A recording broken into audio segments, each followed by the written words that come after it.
Assalamualaikum warahmatullahi wabarakatuh. Apa khabar semua? Macam mana cuti di musim COVID-19 ni? Stay at home. Bagi akak, kita tenang-tenang saja kerana apa yang berlaku ni atas izinnya. Dan ambillah peluang ini untuk kita mendekatkan diri kita pada yang satu. Dan juga kita dapat orang kata lebih mesra dengan anak-anak kita. Itu yang paling penting, keluarga kita. Dan mungkin sebelum ni kita sibuk dengan kerjaya kita, dan Allah beri kita ruang untuk kita bersama keluarga dan kita manfaatkanlah. Okey. Dan juga tak lama lagi akan menjelang Ramadan, dan akak doakan supaya kita dapat menjalani ibadah ini dengan tenang-tenang dan baik-baik saja.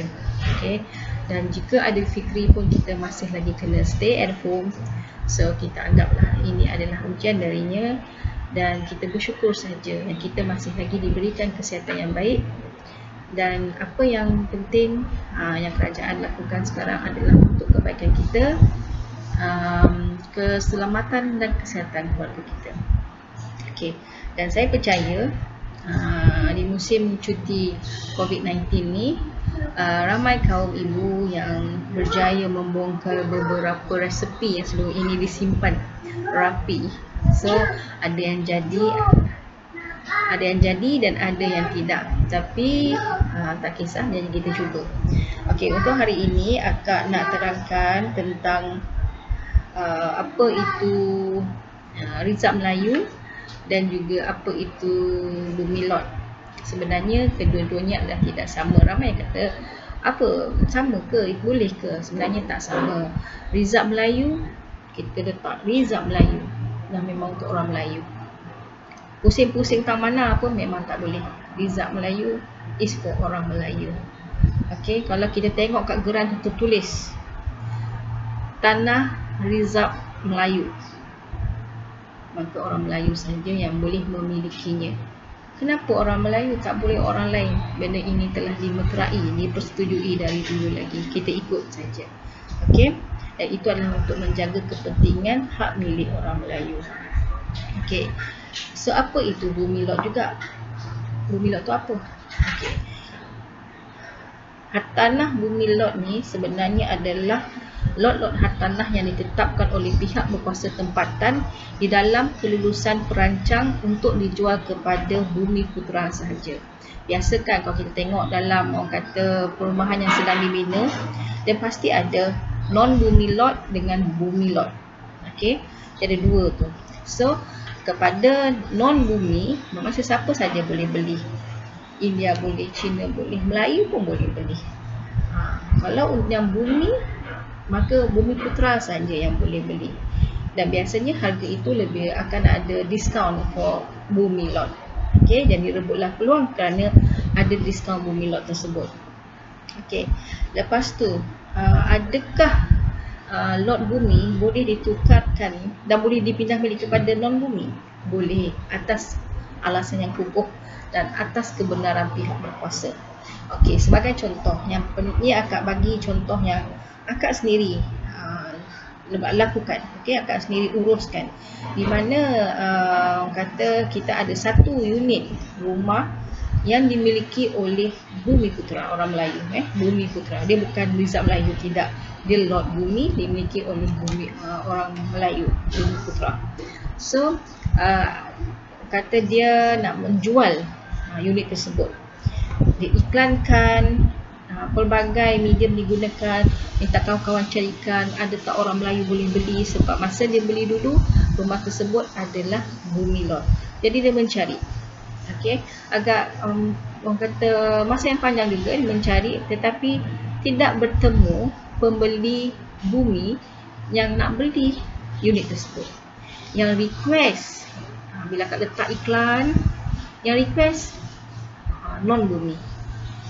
Jadi seketika kata agak kata jangka masa yang agak panjang jugalah kita mencari, dan memang tidak ketemu. Yang kita jumpa adalah pembeli-pembeli non bumi yang berminat unit tersebut.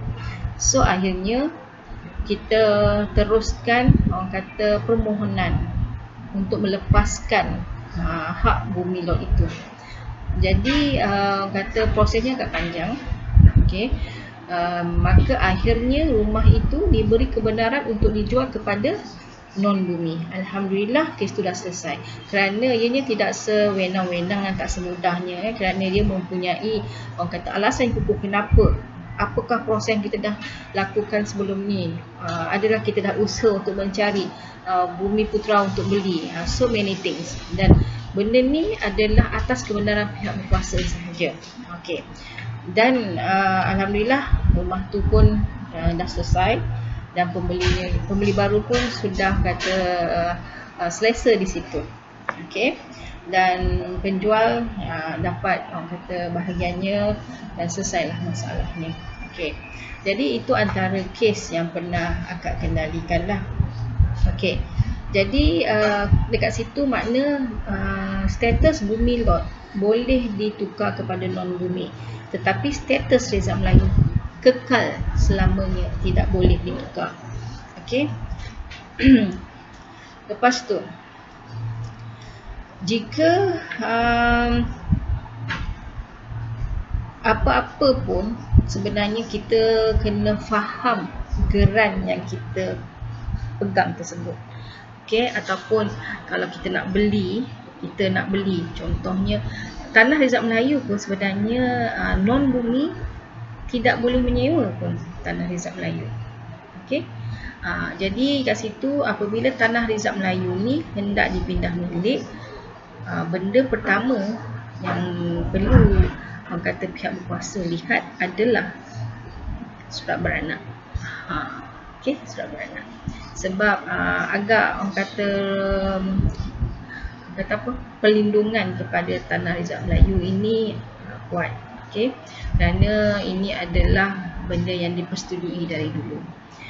Untuk melindungi hak, orang kata syarat-syarat itu penting. Jadi nampak tak perbezaan tanah lot tanah Bumi Putra dengan tanah Reza Melayu.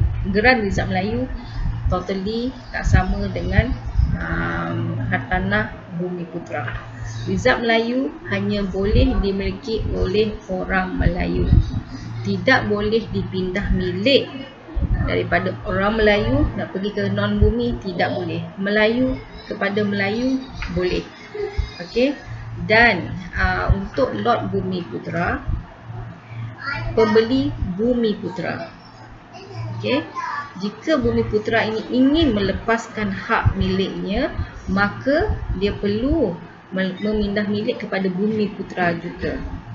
Tetapi jika berlaku sesuatu keadaan di mana dah mencari pembeli, orang kata jangka masa yang panjang, lepas dah usahakan tak boleh juga, dan kadang condition apa orang kata owner rumah pun betul-betul nak jual apa semua, maka kita bolehlah membuat rayuan permohonan kepada pihak berkuasa tempatan untuk membenarkan penjualan kepada non-bumi. Tetapi bukanlah semudah yang seperti akak cakap kat ini, panjang ceritanya. Okey. Jadi orang kata hanya kes-kes tertentu sahaja yang biasanya pihak berkuasa tempatan melepaskan. Biasanya kita kena carilah bumi lot, pergilah kepada bumi. Sebab proses tu yang kita kena tunggu dan panjang. Okey. Jadi nampak tak apa perbezaan Reza Melayu dan juga lot Bumi Putra? Tak sama kan? Sebab kalau question saya orang bumi, boleh ke saya beli tanah Reza Melayu? Tak boleh. Itu saja. Saya bumi, boleh ke saya nak beli non-bumi lot? Boleh. Saya non-bumi, boleh ke saya beli tanah Reza Melayu? Tak boleh. Okey, saya non-bumi, saya nak jual rumah saya pada bumi, boleh ke? Boleh. Adakah lot non-bumi boleh dijualkan kepada orang Melayu? Boleh. Adakah lot non-bumi boleh dijual kepada bumi? Boleh. Bumi jual kepada bumi. Faham Bumi jual kepada bumi, Kalau bumi nak jual kepada non-bumi, perlu melalui beberapa proses pembenaran. Itu nanti kita cerita kemudian. Tanah Rizab Melayu, geran Rizab Melayu hanya untuk dijual atau dipindah milik kepada orang Melayu sahaja. Alright. Ada apa-apa tak faham, nanti boleh komen. Boleh nyatakan dekat akak punya wall tu apa pandangan you all. Apa lagi orang kata question, mungkin viewers akak kat luar sana mungkin ada soalan-soalan yang nak diutarakan tentang tanah, tentang pemilikan tanah, tentang status tanah, tentang rumah. Boleh sahaja orang kata nak WhatsApp akak pun boleh 018 2605 235 011 1098 9107. Boleh saja, dan kalau ada pertanyaan nanti, kalau ada isu yang nak you all untuk akak upkan dan akak kata kupaskan, boleh saja bagi cadangan. So mungkin selepas ni akak boleh buat live, sebab atas kekangan tertentu ni akak terpaksa rakamkan dulu. Okay, jadi nanti kita bertemu lagi di next session, InsyaAllah. Kita kalau ada soalan-soalan boleh je kata letakkan dekat bahagian komen tersebut untuk akak jawab. Dan kata kalau ada pertanyaan-pertanyaan tentang status rumah ke apakah pun boleh, insyaAllah. Apa yang boleh akak bantu, akak bantu. Kalau akak pun tak tahu, akak pun akan cari ilmunya. Alright, okay. Assalamualaikum warahmatullahi wabarakatuh. Bye.